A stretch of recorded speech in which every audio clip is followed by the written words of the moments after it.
জুলাই গণ অভ্যুত্থানের দ্বিতীয় বার্ষিকী উপলক্ষে বাংলাদেশ জামায়াতে ইসলামী প্রধান দাবি হবে গণভোটের গণরায় বাস্তবায়ন। দুপুরে জাতীয় প্রেস ক্লাবে জুলাই গণ অভ্যুত্থানের দ্বিতীয় বার্ষিকী পালন ও মাসব্যাপী কর্মসূচি ঘোষণা উপলক্ষে আয়োজিত সংবাদ সম্মেলনে একথা বলেন দলটির সেক্রেটারি জেনারেল মিয়া গোলাম পরোয়ার। তিনি অভিযোগ করেন বিএনপির কিছু গুপ্ত নেতা অন্তর্বর্তী সরকারের ভেতরে থেকে জাতীয় নির্বাচনের ফলাফল ইঞ্জিনিয়ারিং করেছে। গণভোটের 70% রায়ের মাধ্যমে বিএনপির নোট অব ডিসেন্ট প্রত্যাখ্যাত হয়েছে। সংবাদ সম্মেলনে দলের অন্য নেতারা বলেন, জুলাই সনদ নিয়ে জাতির সঙ্গে কোনো বিশ্বাসঘাতকতা হলে জনগণ এর জবাব দেবে। প্রয়োজনে আরেকটি গণ আন্দোলনের মাধ্যমেও স্বৈরাচার প্রতিরোধ করা হবে বলেও হুঁশিয়ারি উচ্চারণ করেন তিনি। প্রতি সপ্তাহে সর্বোচ্চবার বিকাশ পেমেন্টে 50 জন হবেন পেমেন্ট চ্যাম্পিয়ন। জিতে নিন টিভি সহ আকর্ষণীয় সব প্রাইজ।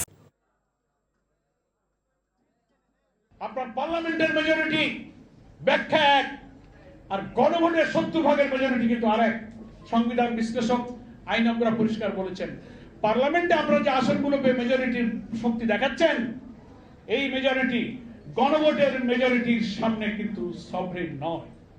যখনই বিএনপি নোহয়ার হয়ে যায়, জামাতকে মোকাবেলা করার যুক্তি যখন থাকে না, নৈতিকতা যখন থাকে না, আদর্শ যখন থাকে না, চরিত্র যখন থাকে না, তখন ওই পুরানো কাসন্দিতে জনগণকে বিভ্রান্ত করতে চায়। এই ছাড়া তাদের আর কোনো হাতিয়ার তো নাই, হাতিয়ারটা ভোতা হয়ে গেছে।